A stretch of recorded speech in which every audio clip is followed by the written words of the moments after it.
আসসালামু আলাইকুম রহমাতুল্লাহ। প্রিয় দর্শক, এই পবিত্র মুহররম মাসে বেশি বেশি পরিমাণে 4টি জিকিরের আমল করুন।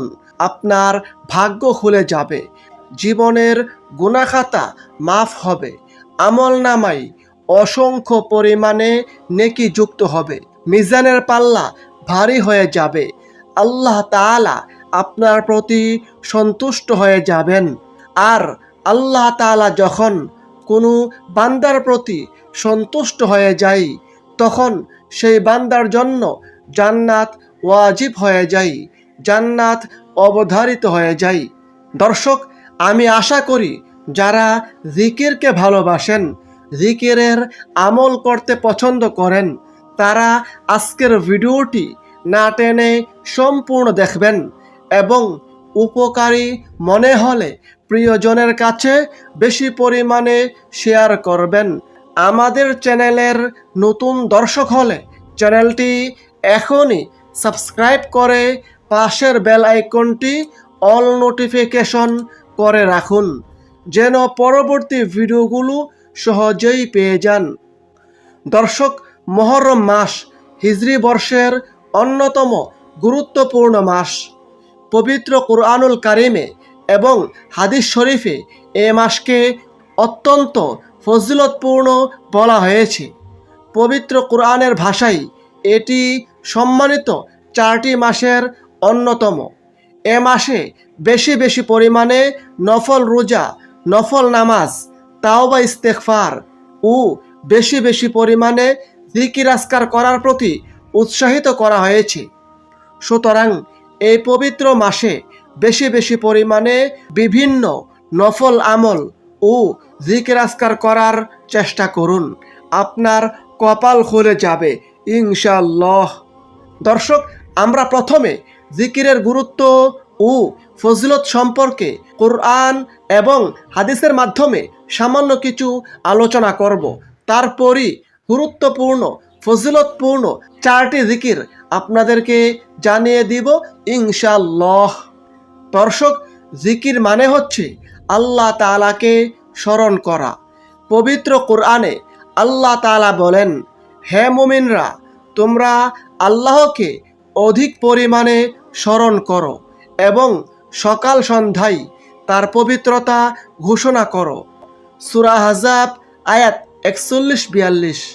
অপর আয়াতে আল্লাহ তাআলা বলেন, তোমরা আল্লাহকে অধিক পরিমাণে স্মরণ করবে যাতে সফলতা অর্জন করো। সূরা আনফাল আয়াত 45। আল্লাহ তাআলা পবিত্র কুরআনে বলেন, যারা ঈমান আনে ও নেক কাজ করে তাদের জন্য রয়েছে নিয়ামতে ভরা জান্নাত, সেখানে তারা চিরস্থায়ী হবে। আল্লাহর প্রতিশ্রুতি সত্য, তিনি পরাক্রমশালী, প্রজ্ঞাময়ী। সূরা লুকমান আয়াত 8-9। পবিত্র কোরআনের অন্য স্থানে আল্লাহ তাআলা বলেন, নিশ্চয়ই যারা ঈমান এনেছে এবং নেক আমল করেছে তাদের মেহমানদারির জন্য রয়েছে জান্নাতুল ফিরদাউস। সূরা কাহফ আয়াত 107। তাছাড়া এই সকল নেক আমলের মাধ্যমে উত্তম জীবন লাভ হবে, জীবনে কল্যাণ আসবে। এ প্রসঙ্গে আল্লাহ তাআলা নিজেই পবিত্র কোরআনে ওয়াদা করে বলেছেন, মুমিন পুরুষ ও নারীর মধ্যে যে কেউ সৎ কাজ করবে তাকে আমি নিশ্চয়ই আনন্দময় জীবন দান করব এবং তাদেরকে তাদের কৃতকর্মের শ্রেষ্ঠ পুরস্কার দান করব। সূরা নাহাল আয়াত 97। দর্শক, জিকিরের মাধ্যমে হৃদয়ের মরিচা দূর হয়, গুনাহখাতা মাফ হয়ে অন্তর পরিষ্কার পরিচ্ছন্ন হয়ে যায়। এ প্রসঙ্গে আল্লাহর রাসূল সাল্লাল্লাহু আলাইহি সাল্লাম বলেছেন, প্রত্যেক বস্তু পরিষ্কার করার উপকরণ আছে, আর অন্তরের ময়লা পরিষ্কার করার উপকরণ হলো আল্লাহর জিকির। সুবহানাল্লাহ। হাদিসটি আত-তারগিব ও তারহিবে বর্ণিত হয়েছে। যে অন্তর আল্লাহর জিকির থেকে উদাসীন থাকে তা জীবিত নয়, বরং মৃত। এ প্রসঙ্গে আল্লাহর রাসূল সাল্লাল্লাহু আলাইহি সাল্লাম বলেছেন, যে ব্যক্তি তার রবকে স্মরণ করে আর যে ব্যক্তি তার রবকে স্মরণ করে না তাদের দৃষ্টান্ত হচ্ছে জীবিত ও মৃতের মতো। হাদিসটি বুখারী শরীফে বর্ণিত হয়েছে। হাদিস নম্বর 6407। দর্শক, আল্লাহর রাসূল সাল্লাল্লাহু আলাইহি সাল্লাম বলেছেন, আল্লাহ তাআলা 7 শ্রেণীর লোককে তার আরশের ছায়ায় স্থান দিবেন।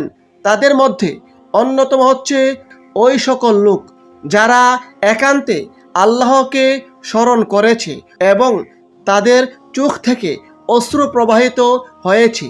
হাদিসটি বুখারী শরীফে বর্ণিত হয়েছে। হাদিস নম্বর 6479। আল্লাহর রাসূল সাল্লাল্লাহু আলাইহি সাল্লাম বলেছেন, যখন কিছু মানুষ আল্লাহর জিকিরের জন্য একত্র হই এবং আল্লাহ তাআলার সন্তুষ্টি একমাত্র উদ্দেশ্য হই, তখন আসমান থেকে একজন ঘোষক ঘোষণা করেন, তোমাদেরকে মাফ করে দেওয়া হয়েছে এবং তোমাদের গুনাহকে নেকিতে পরিণত করা হয়েছে। হাদিসটি শুআবুল ঈমানে বর্ণিত হয়েছে। দর্শক, এখন আসুন গুরুত্বপূর্ণ ফজিলতপূর্ণ 4টি জিকির সম্পর্কে আলোচনা করি। 1 নম্বর, সুবহান আল্লাহর জিকির। দর্শক, সুবহান আল্লাহ খুবই গুরুত্বপূর্ণ ফজিলতপূর্ণ একটি জিকির। সুবহান আল্লাহর ফজিলত প্রসঙ্গে হাদিসে রয়েছে, হযরত সাদ ইবনে আবি ওয়াক্কাস রাদিয়াল্লাহু আনহু হতে বর্ণিত আছে, তিনি বলেন, আমরা আল্লাহর রাসূল সাল্লাল্লাহু আলাইহি সাল্লামের নিকটে ছিলাম। তিনি তখন সাহাবীদেরকে উদ্দেশ্য করে বললেন, তোমাদের কোনো ব্যক্তি প্রত্যেক দিন 1000 নেকি অর্জন করতে সক্ষম হবে কি? তন্মধ্যে একজন লোক বললেন, ইয়া রাসূলুল্লাহ, আমাদের কোনো ব্যক্তি কিভাবে দৈনিক 1000 নেকি অর্জন করবে? অতঃপর জবাবে আল্লাহর রাসূল সাল্লাল্লাহু আলাইহি সাল্লাম বললেন, কোনো ব্যক্তি যদি প্রতিদিন 100 বার সুবহানাল্লাহ পড়ে, তাহলে বিনিময়ে তার আমলনামায় 1000 নেকি লেখা হবে, অথবা তার 1000 পাপ মোচন করা হবে। সুবহানাল্লাহ। হাদিসটি মুসলিম শরীফে, মিশকাত শরীফে বর্ণিত হয়েছে। অপর হাদিসে রয়েছে, একবার হযরত উমর রাদিয়াল্লাহু আনহু হযরত আলী রাদিয়াল্লাহু আনহুর নিকট প্রশ্ন করেছিলেন, আমরা লা ইলাহা ইল্লাল্লাহর অর্থ জানি, কিন্তু সুবহানাল্লাহর তাৎপর্য কি? তখন হযরত আলী জবাবে বললেন, আল্লাহ তাআলা এ বাক্যটি নিজের জন্য পছন্দ করেছেন, তিনি এ বাক্য দ্বারা সন্তুষ্ট হন। এ বাক্যটির জিকির আল্লাহ তাআলার দরবারে অত্যন্ত পছন্দনীয়। সুবহানাল্লাহ। দর্শক, আজকের 2 নম্বর জিকির হচ্ছে সুবহানাল্লাহি ওয়া বিহামদিহি। এই জিকিরের ফজিলত প্রসঙ্গে হাদিসে রয়েছে, হযরত আবু হুরায়রা রাদিয়াল্লাহু আনহু বর্ণিত আছে, আল্লাহর রাসূল সাল্লাল্লাহু আলাইহি সাল্লাম বলেছেন, যে ব্যক্তি সুবহানাল্লাহি ওয়া বিহামদিহি প্রতিদিন 100 বার পাঠ করবে, সমুদ্রের ফেনা পরিমাণ সগীরা গুনাহ থাকলেও আল্লাহ তাআলা তাকে মাফ করে দিবেন। সুবহানাল্লাহ। হাদিসটি বুখারী শরীফে এবং মুসলিম শরীফে বর্ণিত হয়েছে। অপর হাদিসে হযরত আবু হুরায়রা রাদিয়াল্লাহু আনহু বর্ণিত আছে, আল্লাহর রাসূল সাল্লাল্লাহু আলাইহি সাল্লাম বলেছেন, যে ব্যক্তি সকাল সন্ধ্যায় 100 বার সুবহানাল্লাহি ওয়া বিহামদিহি পড়বে, ওই ব্যক্তি কিয়ামতের দিন সবচেয়ে বেশি নেকির অধিকারী হবে। সুবহানাল্লাহ। হাদিসটি বুখারী শরীফে, মুসলিম শরীফে বর্ণিত হয়েছে। অপর একটি হাদিসে রয়েছে, যে ব্যক্তি সুবহানাল্লাহিল আযীমি ওয়া বিহামদিহি পাঠ করবে, প্রতিবারে তার জন্য জান্নাতে একটি করে জান্নাতি খেজুর গাছ রোপণ করা হবে। সুবহানাল্লাহ। হাদিসটি তিরমিজি শরীফে বর্ণিত হয়েছে। 3 নম্বর জিকির হচ্ছে লা ইলাহা ইল্লাল্লাহ। লা ইলাহা ইল্লাল্লাহর ফজিলত প্রসঙ্গে হাদিসে রয়েছে, হযরত মুআয ইবনে জাবাল রাদিয়াল্লাহু আনহু হতে বর্ণিত আছে, আল্লাহর রাসূল সাল্লাল্লাহু আলাইহি সাল্লাম বলেছেন, জান্নাতের চাবি হলো এ সাক্ষ্য দেওয়া যে লা ইলাহা ইল্লাল্লাহ, অর্থাৎ আল্লাহ ছাড়া কোনো মাবুদ নেই। হাদিসটি মুসনাদ আহমদে বর্ণিত হয়েছে। অপর হাদিসে হযরত উসমান রাদিয়াল্লাহু আনহু হতে বর্ণিত আছে, আল্লাহর রাসূল সাল্লাল্লাহু আলাইহি সাল্লাম বলেছেন, কোনো ব্যক্তি যদি লা ইলাহা ইল্লাল্লাহর ঘোষণা দেয় এবং এরই উপর মৃত্যুবরণ করে তবে অবশ্যই সে ব্যক্তি জান্নাতে প্রবেশ করবে। সুবহানাল্লাহ। হাদিসটি মুসলিম শরীফে বর্ণিত হয়েছে। অপর হাদিসে আল্লাহর রাসূল সাল্লাল্লাহু আলাইহি সাল্লাম বলেছেন, তোমাদের মৃত্যু পথযাত্রীকে লা ইলাহা ইল্লাল্লাহর তালকিন দাও, কেননা যে ব্যক্তির মৃত্যুর সময় শেষ কথা হবে লা ইলাহা ইল্লাল্লাহ, সে ব্যক্তি জান্নাতে প্রবেশ করবে। সুবহানাল্লাহ। হাদিসটি তিরমিজি শরীফে বর্ণিত হয়েছে। দর্শক, আজকের 4 নম্বর জিকির হচ্ছে লা হাওলা ওয়ালা কুওয়াতা ইল্লা বিল্লাহ। হাদিসে রয়েছে, হযরত আবু মুসা আশআরী রাদিয়াল্লাহু আনহু হতে বর্ণিত আছে, আল্লাহর রাসূল সাল্লাল্লাহু আলাইহি সাল্লাম আমাকে একবার বললেন, তোমাকে জান্নাতের অন্যতম ধনভাণ্ডারের কথা কি বলে দেব? আমি বললাম, অবশ্যই বলে দিন হে আল্লাহর রাসূল সাল্লাল্লাহু আলাইহি সাল্লাম। তখন আল্লাহর রাসূল সাল্লাল্লাহু আলাইহি সাল্লাম বললেন, লা হাওলা ওয়ালা কুওয়াতা ইল্লা বিল্লাহ, অর্থাৎ এটি হচ্ছে জান্নাতের ধনভাণ্ডার। হাদিসটি বুখারী শরীফে, মুসলিম শরীফে, তিরমিজি শরীফে বর্ণিত হয়েছে।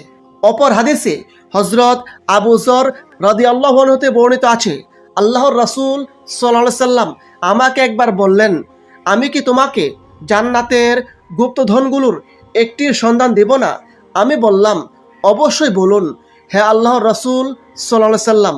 তখন তিনি বললেন, লা হাওলা ওয়ালা কুওয়াতা ইল্লা বিল্লাহ। হাদিসটি মুসনাদ আহমদে বর্ণিত হয়েছে। হাদিস নম্বর 20,829। অপর হাদিসে হযরত হাজিম ইবনে হারমালা রাদিয়াল্লাহু আনহু হতে বর্ণিত আছে, তিনি বলেন, আমি আল্লাহর রাসূল সাল্লাল্লাহু আলাইহি সাল্লামের পাশ দিয়ে যাচ্ছিলাম। তখন তিনি আমাকে ডেকে বললেন, হে হাজিম, তুমি অধিক সংখ্যায় লা হাওলা ওয়ালা কুওয়াতা ইল্লা বিল্লাহ বাক্যটি পড়ো, কেননা তা হচ্ছে জান্নাতের গুপ্তধন। সুবহানাল্লাহ। হাদিসটি বুখারী শরীফে, মুসলিম শরীফে বর্ণিত হয়েছে। অপর হাদিসে হযরত কায়েস ইবনে সাদ ইবনে উবাদাহ রাদিয়াল্লাহু আনহু হতে বর্ণিত আছে, তিনি বলেন, আমি নামাজরত থাকা অবস্থায় আল্লাহর রাসূল সাল্লাল্লাহু আলাইহি সাল্লাম আমার পাশ দিয়ে গমন করলেন। তখন তিনি নিজের পা দিয়ে আমাকে মৃদু আঘাত অর্থাৎ ইশারা করে বললেন, আমি কি তোমাকে জান্নাতের দরজাগুলোর একটি দরজা সম্পর্কে জানাবো না? আমি বললাম, অবশ্যই বলুন হে আল্লাহর রাসূল সাল্লাল্লাহু আলাইহি সাল্লাম। তখন তিনি বললেন, লা হাওলা ওয়ালা কুওয়াতা ইল্লা বিল্লাহ, অর্থাৎ এটি হচ্ছে জান্নাতের অন্যতম দরজা। সুবহানাল্লাহ। হাদিসটি তিরমিজি শরীফে বর্ণিত হয়েছে। হাদিস নম্বর 3518। মহান আল্লাহ তাআলা আমাদের সকল মুসলিম উম্মাহকে এই পবিত্র মুহররম মাসে বেশি বেশি পরিমাণে বিভিন্ন জিকির আজকারের পাশাপাশি এই জিকিরগুলো গুরুত্বের সঙ্গে আমল করার তৌফিক দান করুন। আমিন। আসসালামু আলাইকুম ওয়া রাহমাতুল্লাহ।